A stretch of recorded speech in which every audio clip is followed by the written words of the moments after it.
दोस्तों यहाँ पे सबसे पहले मैं कुछ टर्म बताना चाहूँगा जो कि बेसिक से हैं, इसमें यूज होते हैं जो। तो दोस्तों यहाँ पे आपको दिख रहा होगा F of x into D x, माना कि दोस्तों इतने का हमें वैल्यू निकालना है।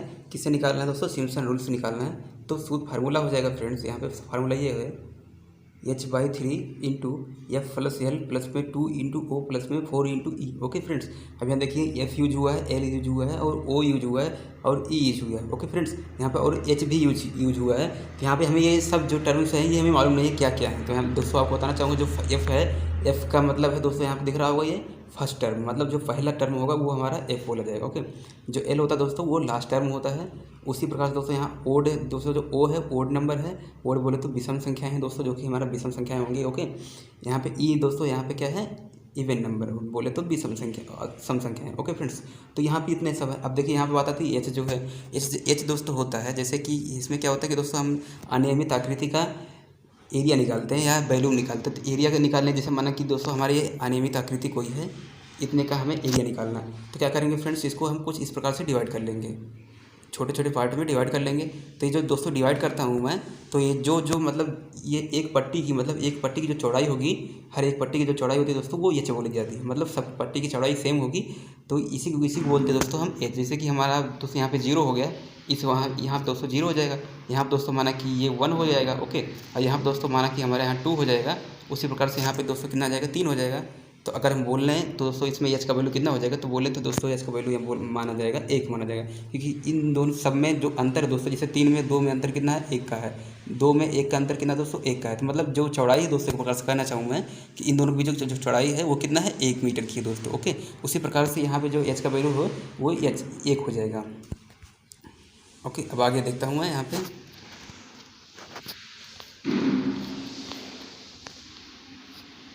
अब देखिए दोस्तों यहाँ पे डायरेक्टली हम न्यूमेरिकल पे आ गए हैं। तो न्यूमेरिकल दोस्तों यहाँ आपको दिख रहा होगा कि अंतराल 1.1, 2। ओके, अंतराल 1, 2 को 4 समान भागों में बांटकर सिम्पसन के नियम से integration 1 to 2 into 1/x dx का वैल्यू ज्ञात करना है हमें। ओके, इतने का मान ज्ञात करना है दोस्तों, आपको दिख रहा होगा इतने का हमें वैल्यू ज्ञात करना है। बोले तो कितने का दोस्तों? यहाँ पे इंटीग्रेशन 1 to 2 का 1/x इंटू डी एक्स का। अब दोस्तों जो 1/x दिया हुआ है ये, इसको दोस्तों हम मान लेते हैं y इक्वल टू। ओके, इतना मान लेते हैं कि y का वैल्यू दिया हुआ है।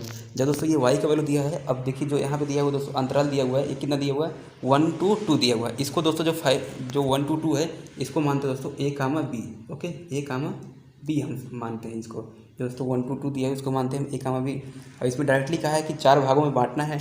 अब देखिए दोस्तों उसमें हम एक चीज़ नहीं बताए थे आगे, इसमें क्या होता है दोस्तों, जो 4 भागों में बांटना है मतलब कि पट्टी की संख्या कितना है दोस्तों? 4 है। अब पट्टी दोस्तों जो होती है, जैसे यहाँ पर हम समझाना चाहूँ कि एक पट्टी हो गई, ये 2 पट्टी हो गया, ये 3 पट्टी हो गया। पट्टी बोले दोस्तों इन दोनों के बीच की चौड़ाई। ओके, तो ये पट्टी हो गई। लेकिन दोस्तों जो ये डंडे खड़े हुए हैं ये सब, ये होते हैं दोस्तों कोटि। अब यहाँ पे कोटि इसको माने जाएंगे। तो देखिए पट्टी अगर 4 है तो कोटि कितनी होगी दोस्तों? 5 होगी। उसी प्रकार से यहाँ पे लिखा हुआ है, अगर हल देखता हूँ तो हल में लिखा हुआ अंतराल 1, 2 को 4 बराबर भागों में बांटने पर कोटियों की संख्या कितना हो जाएगी दोस्तों? 4+1 हो जाएगी। क्योंकि दोस्तों आपको यहाँ पे मैं करके दिखाया कि 4+1 करूँगा दोस्तों कितना हो जाएगा? यहाँ पे 5 हो जाएगा। ओके, उसी प्रकार से अब आगे देखते हैं। तो दोस्तों यहाँ पे फिर क्या किया इन्होंने?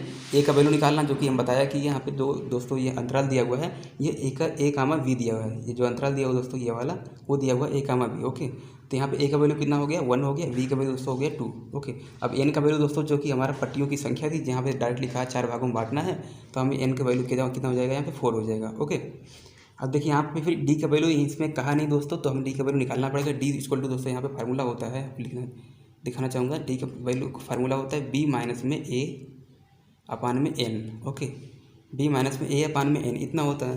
तो देखिए यहाँ पे बी का वैल्यू दोस्तों 2 है, माइनस में 1 हो जाएगा। अब एन दोस्तों कितना है? 4 है। तो 2 माइनस 1/4 इक्वल टू दोस्तों निकल के आता है हमारा 0.25। ओके फ्रेंड्स, उसी प्रकार से देखिए अब क्या करना है कि यहाँ पे बोला 4 भागों में बांटना है। तो दोस्तों ये हमें जब 4 भागों में बांटना पड़ेगा, तो आपको दिखाना चाहूँगा। जब देखिए जैसे कि हम 4 भागों में बांटते हैं तो एक भाग हो गया, 2 भाग हो गया, 3 भाग हो गया और 4 भाग हो गया। तो हमें पट्टी कितनी बनानी दोस्तों? 5 बनानी पड़ेगी, क्योंकि ये पट्टी हो जाएगी। 1 हो जाएगा, 2 हो जाएगा, 3 हो जाएगा, 4 हो जाएगा, 5 हो जाएगा। तो दोस्तों पट्टी हमें 5 जब बनानी है, इस वाले फर्स्ट पट्टी को दोस्तों बोलेंगे हम y1 दूसरे वाले को बोलेंगे y2 और तीसरे वाले को y3, इसी से बोलते जाएंगे y5 तक जाएंगे। ओके, अब यहाँ पर दोस्तों आपको दिख रहा होगा डायरेक्टली जो सब निकाला गया है y का value y1 y2 y3 y4 और y5 का, ये दोस्तों निकाला जाएगा आपको इस प्रकार से, जैसे कि यहाँ पर दिया हुआ है। ओके, क्या होता है कि जो हम h का वैल्यू निकाले हैं दोस्तों, यहाँ पे d का वैल्यू जो निकाले हैं, ओके, यहाँ पे जो दोस्तों डी का वैल्यू निकाले हैं कितना 10.25 निकाले हैं। तो सबसे पहले हम कितना रखेंगे दोस्तों, यहाँ पे देखिए हमारा जो अंतराल है वो दिया हुआ 1, 2 दिया हुआ है, हमें कितना जाना है, इसी दोनों के बीच में रहना है। तो हम दोस्तों सबसे पहले 1 रखूँगा, x = x1 = 1 रखूँगा। दूसरी बार 1 में दोस्तों कितना ऐड कर देंगे हम, जो कि d है, 1 a + d कर दूँगा, x2 = a + d हो जाएगा। a + d होने के बाद दोस्तों आपको यहाँ दिख रहा होगा कि a + d होने के बाद ये कितना हो जाता है 1 प्लस में 0.225। तो जो फाइनल निकल के आता है x2 का वैल्यू दोस्तों कितना निकल के आया 1.25। ओके, जब दोस्तों हमारा x1 का वैल्यू 1 है तो y1 का वैल्यू कितना हो जाएगा, क्योंकि y = दोस्तों यहाँ पे कितना है 1/x है, 1/x है। तो y = जब 1/x होता है तो यहाँ पे दोस्तों कितना हो जाएगा 1/, x का वैल्यू 1 है, 1/1 = कितना हो जाएगा दोस्तों 1 हो जाएगा। तो यहाँ पर दिख रहा होगा आपको y1 का जो वैल्यू दोस्तों कितना है 1 निकल के आया है। ओके, उसी प्रकार दोस्तों यहाँ पे मैं निकालना चाहूँ अगर y2 का वैल्यू तो कितना हो जाएगा, देखिए यहाँ पे y2 के स्थान कितना रखना पड़ेगा दोस्तों 1x y2 = दोस्तों होता है हमारा यहाँ पे 1/x2 हो जाएगा। ओके, x2 जब हो जाएगा तो यहाँ पे x2 के स्थान दोस्तों कितना है, x2 के स्थान दोस्तों आपको दिख रहा होगा यहाँ पे 1.25 है। तो जब 1/1.25 रखता हूँ तो फाइनली हमारा आंसर जो निकल के आता है वो 0.8 निकल के आता है। उसी प्रकार दोस्तों यहाँ पे हम y3 का, y4 का और y5 का वैल्यू निकाल लेंगे। ओके, जब इन सब का हम वैल्यू निकाल लेंगे दोस्तों तो निकालने के बाद क्या करना है आपको यहाँ पे चूज करना है कौन सा हमारा फर्स्ट टर्म है, कौन सा लास्ट टर्म है, कौन सा ओड नंबर है, कौन सा दोस्तों इवन नंबर। ओके, यहाँ देखिए सबसे पहले आपको दिखा होगा जो पहला है वो हमारा फर्स्ट है। जैसे कि हमारा यहाँ लिखना चाहूँ तो फर्स्ट = कितना हो जाएगा दोस्तों 1 हो जाएगा, और लास्ट = कितना हो जाएगा दोस्तों यहाँ पे 0.5 हो जाएगा यहाँ। ओके, 0.5 दिया हुआ है ये लास्ट वाला दोस्तों, हमारा जो y5 है वो कितना हो जाएगा 0.5 हो जाएगा। अब देखिए जो संख्या एक बार दोस्तों हम यूज़ कर लेंगे उसको दोबारा हम यूज़ नहीं करेंगे, चाहे उसको हम चाहे वो ओड में आए चाहे विषम में चाहे सम में आए। ओके, अब देखिए जब यहाँ पे ये सब तो हो गए फर्स्ट और लास्ट, तो यहाँ पे फर्स्ट और लास्ट तो इतना हो गया, लेकिन यहाँ पे दोस्तों ओड नंबर देखता हूँ तो ओड बोली तो विषम संख्या है। अब देखिए हम दोस्तों यहाँ पे फर्स्ट वाला यूज़ कर चुका हूँ और लास्ट वाला यूज़ कर चुका हूँ, तो इन दोनों को तो अब यूज़ नहीं करूँगा मैं। अब देखते हैं तो अगर हमारा जो विषम संख्या बचता है तो वो कौन सा y3 सिर्फ बच रहा है, y3 सिर्फ हमारा बच रहा है। तो y3 का वैल्यू कितना दोस्तों यहाँ पे 0.67 है, तो यहाँ पे दोस्तों y3 का वैल्यू हो जाएगा 0.67। ओके फ्रेंड्स, उसी प्रकार से अगर हम यहाँ पे निकालता हूँ ई बोले तो दोस्तों इवन नंबर मतलब सम संख्याओं को, अगर यहाँ पे देखता हूँ सम संख्याएं हमारे कौन कौन से बची हुई हैं फर्स्ट और लास्ट को छोड़ के। यहाँ पे फर्स्ट और लास्ट और दोस्तों एक और यूज़ कर चुका हूँ मैं, फर्स्ट भी यूज़ कर चुका हूँ दोस्तों, और यहाँ पे ये थर्ड भी यूज़ कर चुका हूँ। बचा रहा कौन सा दोस्तों y2 बच रहा है और y4 बच रहा है, मतलब जो कि हमारे सम संख्याएं हैं। तो इन दोनों को दोस्तों ऐड कर लूँगा। यहाँ पे दिख रहा होगा y2 प्लस में y4 y2 प्लस में y4 = दोस्तों 0.8 प्लस में 0.57 = दोस्तों हो जाता है हमारा जो आंसर निकल के आया इसका वो निकल के आया है 1.37। ओके, अब देखिए इतना हो गया, ये तो हमारा ई का वैल्यू निकल के आया है, और दोस्तों ई का वैल्यू निकल के आया है, और सब एच का वैल्यू निकल के आया, मतलब डी का वैल्यू निकल के आया है, और एफ का वैल्यू सबका वैल्यू हम निकाल लिया यहाँ पे। उसके बाद दोस्तों क्या करना है आपको यहाँ पे कि देखिए अब सूत्र लगा है। सूत्र में दोस्तों आपको क्या था कि सबसे पहले मैं सूत्र दिखाऊंगा आपको। देखिए यहाँ पे सूत्र दिखा देता हूँ। सूत्र में क्या होता है कि h/3 एच को दोस्तों यहाँ पे क्वेश्चन में डी बोला गया है तो उससे कोई दिक्कत नहीं है आपको। एच होता है दोस्तों उभयनिष्ठ दूरी उन दोनों में। ओके फ्रेंड्स, तो इतना हो जाएगा। अब देखिए यहाँ पे क्या है f प्लस में l प्लस में 2 इंटू ओड नंबर प्लस में 4 इंटू इवन नंबर, इतना रखना है हमको। चलिए यहाँ पे हम आते हैं, उसके बाद इसमें रखता हूँ मैं, सबका वैल्यू निकाल लिए। अब देखिए यहाँ आपको दिख रहा होगा दोस्तों कि जैसे सबसे पहले आपको जो दिया रहेगा उतने को यहाँ पे अतः करके लिख लेना, जितने को हम समाकलन करने वाले थे। जैसे कि यहाँ पे है इतने को हम लिख लेते हैं। ओके, इक्वल टू दोस्तों d/3 प्लस में f प्लस में l, f प्लस में l प्लस में दोस्तों 2 इंटू ओड नंबर प्लस में 4 into even number. Okay friends, यहाँ पे दोस्तों d का जो वैल्यू था वो कितना था, d का वैल्यू दोस्तों आपको यहाँ दिख रहा होगा। देखिए यहाँ पे दोस्तों सबसे पहले हम निकाले थे d का वैल्यू कितना था, यहाँ पे 0.25 है, 0.25 तो यहाँ पर रख दिया 0.25/3 इंटू दोस्तों f का वैल्यू 1 है, और उसके बाद प्लस में l का वैल्यू दोस्तों बोले तो लास्ट का वैल्यू हमारा कितना है 0.5 है, प्लस में यहाँ पे 2 तो ऑलरेडी है, लेकिन ओड नंबर रखना उसका मल्टीप्लाई में। तो ओड नंबर हमारा कितना है दोस्तों, यहाँ पे ओड नंबर है हमारा 0.67, तो यहाँ पे रख दिया दोस्तों मैंने 0.67 प्लस में दोस्तों 4 इंटू इवन नंबर। तो इवन नंबर दोस्तों हमने यहाँ पे निकाला टोटली करके तो निकल के आया है 1.37। ओके, इतना रखने के बाद दोस्तों जब हम कैलकुलेशन करते हैं, यहाँ पे आप कैलकुलेशन करके देख लीजिएगा दोस्तों, थोड़ा सा टफ रहेगा कैलकुलेशन, गुणा भाग ज़्यादा रहता है इसमें, लेकिन ये है कि ज़्यादा जो दोस्तों दिमाग नहीं लगाना रहता है इसमें। बस थोड़ा सा यहाँ पे कैलकुलेशन रहता है, बस ये इतना थोड़ा सा टफ है, नहीं तो दोस्तों कोई कुछ टफ नहीं है। उसके बाद दोस्तों जब यहाँ पे हम यहाँ कैलकुलेशन करते हैं तो कैलकुलेशन करने के बाद ये जो आंसर निकल के आता है कुछ इस प्रकार से निकल के आया है, जो कि है दोस्तों कितना 0.6932। ओके, यहाँ दोस्तों कभी कभी कहता है कि आप 3 डिजिट तक दिखाइए, तो आप 3 डिजिट तक दिखा सकते हैं। यहाँ पे जो 2 है दोस्तों उसको हटा करके यहाँ पे लिख सकते हैं आप 0.693 तक, बस। ओके, यहाँ तक रखने के बाद ये आंसर आप मान सकते हैं इसको।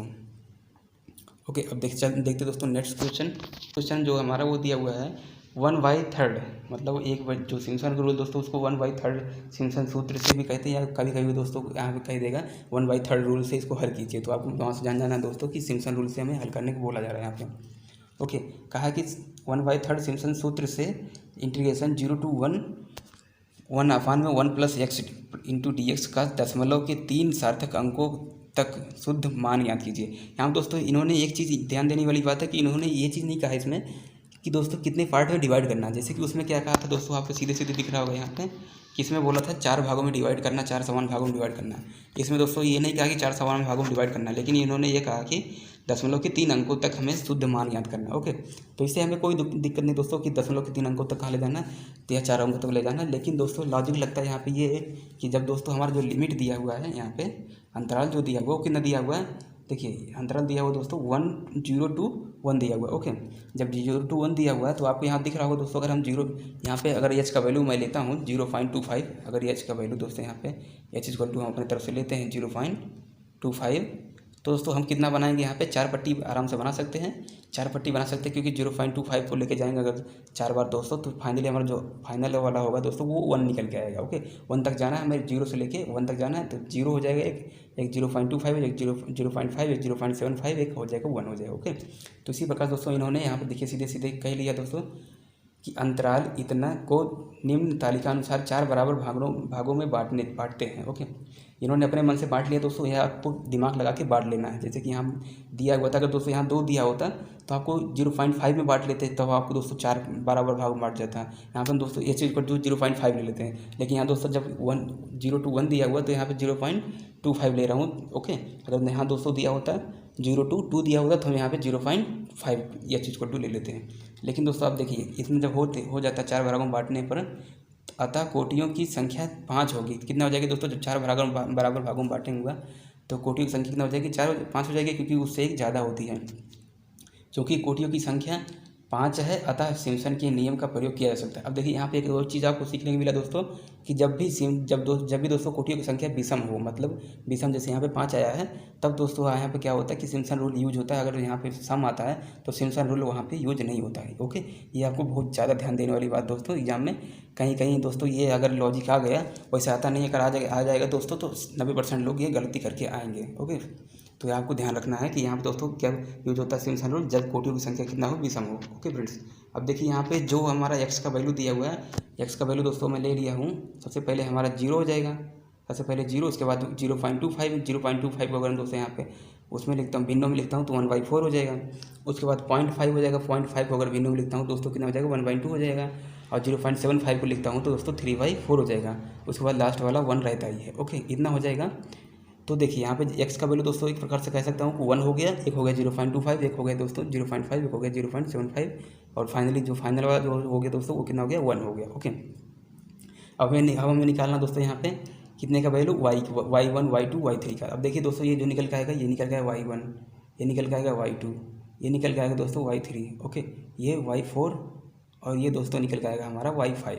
ओके फ्रेंड्स, अब जब इतना सब निकल के आते हैं तो यहाँ पे देखिए y छोटू कितना दिया हुआ है दोस्तों 1/1 + x। ओके, 1/1 + x दिया हुआ है, तो x के स्थान दोस्तों सबसे पहले मैं 0 रखता हूँ। यहाँ पे देखिए 0 है, तो जब 0 रखूँगा x के स्थान पे तो क्या हो जाएगा, 1/1 प्लस में 0 हो जाएगा दोस्तों यहाँ पे 0, तो कितना हो जाएगा 1/1, मतलब बोले तो 1 निकल के आएगा। y का वैल्यू जो निकल के आएगा दोस्तों यहाँ पे 1 निकल के आएगा। ओके, इतना इक्वल टू कितना था दोस्तों, y था, यहाँ पे इतना इक्वल टू y था, तो दोस्तों यहाँ पे जो y का वैल्यू निकल के आया वो कितना निकल के आया, 1 निकल के आया।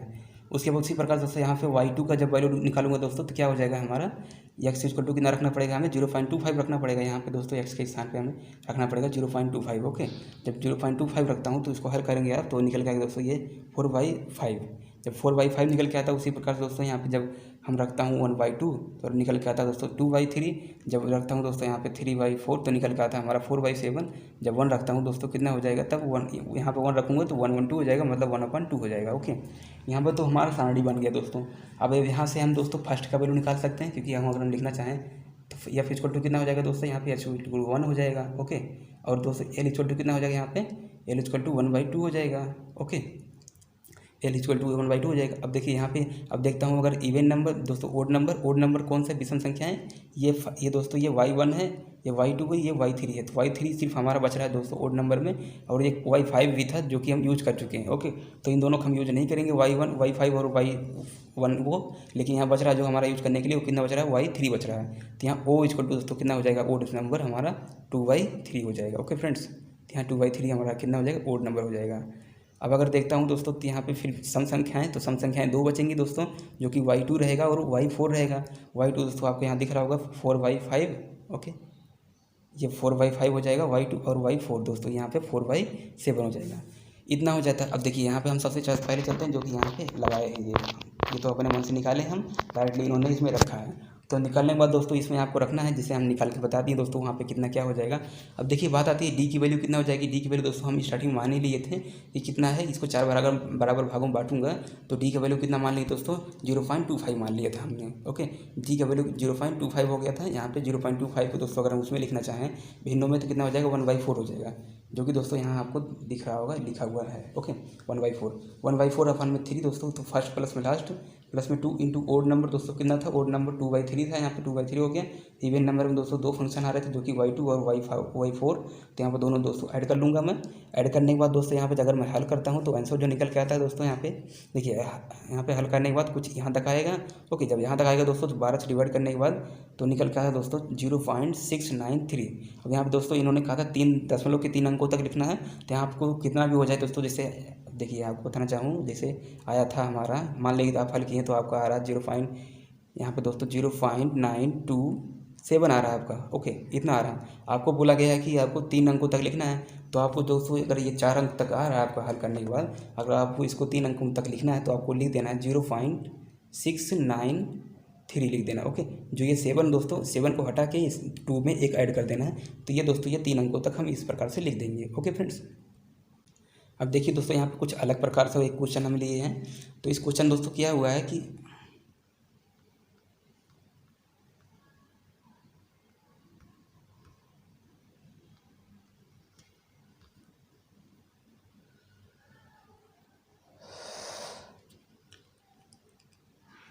अब देखिए दोस्तों यहाँ पे कुछ अलग प्रकार का एक क्वेश्चन हमारे पास पर्याप्त है। तो इस क्वेश्चन में दोस्तों क्या हुआ कि आपको x दिया हुआ है और y दिया रहेगा। ओके, x का वैल्यू दिया रहेगा, जैसे आपको यहाँ दिख रहा होगा x का वैल्यू दिया रहेगा और y का वैल्यू दोस्तों दिया रहेगा। लेकिन दोस्तों इन्होंने जो समाकलन पूछा है वो पूछा है दोस्तों यहाँ पे x इंटू वाई का पूछा दोस्तों इंटू डी एक्स का। Okay, X into Y into D X पूछा है। हमें एक्स का भी वैल्यू पर्याप्त है और दोस्तों वाई का भी वैल्यू पर्याप्त है, लेकिन जो समाकलन करना दोस्तों कितने का करना है, एक्स इंटू वाई का करना है। जैसे कि यहाँ पे बोला गया है दोस्तों, इतने का मान निकालने हेतु निम्न तालिका बनाते हैं। दोस्तों यहाँ पे सबसे पहले आपको क्वेश्चन तो यहाँ इसमें है नहीं, तो उसके लिए कट गया क्वेश्चन, उसके लिए सॉरी दोस्तों। लेकिन यहाँ पे दोस्तों क्वेश्चन आपको समझा दिया क्वेश्चन क्या था। क्वेश्चन यही था कि दोस्तों 2 हमारे सारणी दिए हुए थे, x का वैल्यू दिया था और y का सारणी दिया हुआ था।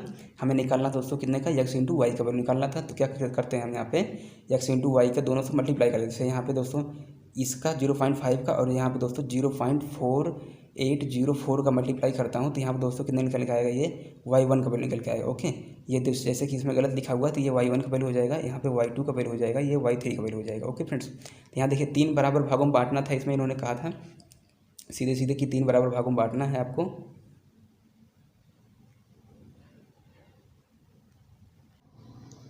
अब देखिए यहाँ पे आपको समझना पड़ेगा 3 बराबर भागों में क्यों ही बांटना है यहाँ पे, क्योंकि दोस्तों जो ये दिया हुआ है हमारा कोटियों की संख्या आपको दिख रहा होगा, ये और ये, तो ये 3 बराबर भागों में बटे हुए हैं। तो मतलब जो दोस्तों हमारे वैल्यू निकल के आएंगे वो 3 निकल के आएंगे।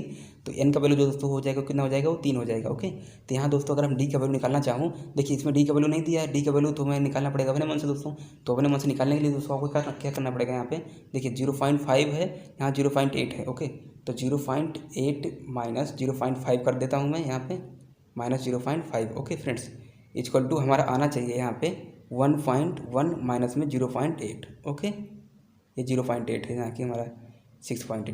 तो यहाँ पे जब इन सब का इतना इतना करता हूँ, जो दोस्तों आएगा वो हमारा कितना हो जाएगा, हमारा डी का वैल्यू हो जाएगा। मतलब सब में अंतर कितना होना चाहिए, यहाँ पे समान होना चाहिए। मतलब समान होगा तो कितना अंतर दिख रहा है आपको कि 0.3 का अंतर दिख रहा है, तो जो डी का वैल्यू हो जाएगा वो कितना हो जाएगा, 0.3 हो जाएगा। जैसे कि यहाँ आपको स्टार्टिंग में निकाल के यहाँ दिखाया गया है। ओके, यहाँ दिखाया गया है स्टार्टिंग में निकाल के, तो इतना हो जाएगा जब डी का वैल्यू। तो क्या करता हूँ कि एक्स वाई इंटू वाई का मल्टीप्लाई करने के बाद दोस्तों ये वाला हम सारणी बना लेते हैं। ये वाला सारणी नहीं रहेगा, ये वाला सारणी आपको बनाना पड़ेगा। तो ये वाला सारणी हम बना लेते हैं। उसके बाद ये हो जाएगा y1 का वैल्यू, ये y2 का वैल्यू, ये y3 का वैल्यू। अब दोस्तों यहाँ पर रखता हूँ मैं, अब यहाँ पर रखता हूँ सूत्र में इन सबको। देखिए दोस्तों, यहाँ पर जब सूत्र लगाता हूँ तो सूत्र लगाने के पहले दोस्तों आपको इसको लिखना पड़ेगा। ये वाला टर्म दोस्तों आप लिखना भूलिएगा मत, नहीं तो काफ़ी कुछ दोस्तों होते हैं दोस्तों इसको बिना लिखे दोस्तों डायरेक्टली सूत्र लगा के आंसर लाना चाहते हैं, जिसको आपको जरूर लिखना है। ओके, तो ये वाला लिख देने के बाद आपको लगाना है यहाँ पे सूत्र, डायरेक्टली सबसे पहले लिख लेना है। सूत्र लिखने के बाद हमें फर्स्ट और लास्ट का चूज करना है। तो ये हमारा फर्स्ट हो गया दोस्तों और ये हमारा लास्ट हो गया। ओके, यहाँ पे दोस्तों अगर देखता हूँ तो यहाँ पे दोस्तों ये क्या है, ये एक सम संख्याएँ रहेंगी, जो कि हमारा y2 है। y2 क्या है, एक सम संख्या है। सम संख्या क्या बोलते हैं दोस्तों, इवन नंबर बोलते हैं। यहाँ पे दोस्तों ओड नंबर तो कोई नहीं बचा है, मतलब था ओड नंबर तो था जो कि y3 था, लेकिन दोस्तों इसको क्या किया हम यूज कर चुका हूँ, तो इसको दोबारा यूज नहीं करूँगा। तो यहाँ पर जो 2 इंटू ओ दोस्तों इसका वैल्यू कितना हो जाएगा, 0 हो जाएगा। 2 इंटू ओ हो इसका वैल्यू दोस्तों यहाँ पे 0 हो जाएगा। लेकिन 4 इंटू ई जो है दोस्तों, यहाँ पे 4 इंटू ई का वैल्यू दोस्तों कितना हो जाएगा, यहाँ पे देखिए 2 इंटू 0 यहाँ पे रखा गया है, क्योंकि हमारा ओड नंबर कितना है, 0 है। अब 4 इंटू ई का वैल्यू दोस्तों, इवन नंबर का वैल्यू कितना हो जाएगा, यहाँ पे y2 का वैल्यू हो जाएगा। यहाँ पे इवन नंबर का वैल्यू दोस्तों यहाँ पे y2 का वैल्यू रख देता हूँ। जब इतने का वैल्यू रखता हूँ, जिसको हल करने के बाद दोस्तों हमारा जो आंसर निकल के आता है वो निकल के आएगा 0.3585। ओके, इतना निकल के आएगा। अब इसको दोस्तों अगर हमें 3 डिजिट में पूछा होता तो आपको कर देना था यहाँ पे 0.359। ओके, क्योंकि 5 है दोस्तों, 5 या 5 से ज़्यादा रहेगा तो आपको उसमें एक बढ़ाने के बाद लिख देना है उसके। अगर उसको हम पीछे वाला हटा रहे हैं तो उसको हटाने के लिए उसके आगे हमें एक बढ़ाना पड़ेगा। अगर 5 या 5 से ज़्यादा है, अगर 5 से कम है तो हम हटाते नहीं, डायरेक्टली उसे लिख लेते हैं। ओके, तो इतना हमारा हो जाएगा ये आंसर। तो दोस्तों ये थे कुछ 3 प्रकार के जो हमारे मोस्ट इंपॉर्टेंट क्वेश्चंस हैं। देखिए आप दिख रहा होगा दोस्तों, ये वाला क्वेश्चन है, ये भी पूछा गया है, ये भी पूछा गया 2005 में। जो दोस्तों फर्स्ट वाला क्वेश्चन था वो काफ़ी ज़्यादा पूछा है, 2002 में पूछा गया है, जो कि फर्स्ट वाला क्वेश्चन था। देखिए आपको यहाँ पे दिख रहा होगा कि बराबर 2 साल के अंतराल में, यहाँ पे 2007 में, फिर 2008 में, फिर उसके बाद 9 में नहीं पूछा, फिर 10 में पूछ लिया दोस्तों।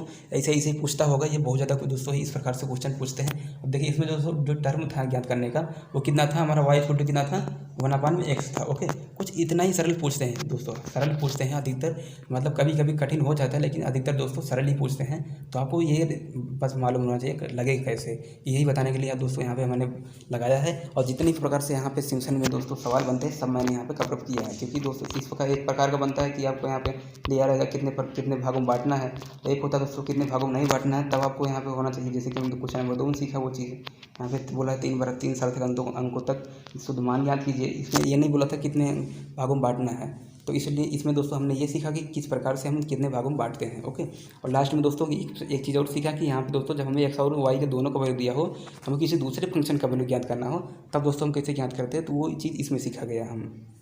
दोस्तों फाइनली आपसे एक रिक्वेस्ट है, आपने अगर दोस्तों हमारे चैनल को सब्सक्राइब नहीं किया तो सब्सक्राइब कर लीजिए, और आपको वीडियो पसंद आई हो तो लाइक कीजिए दोस्तों, अपने दोस्तों के साथ शेयर करिए, और कोई क्वेश्चन हो तो कमेंट करिएगा दोस्तों। चलिए मिलते हैं अगले वीडियो में, तब तक के लिए जय हिंद जय भारत।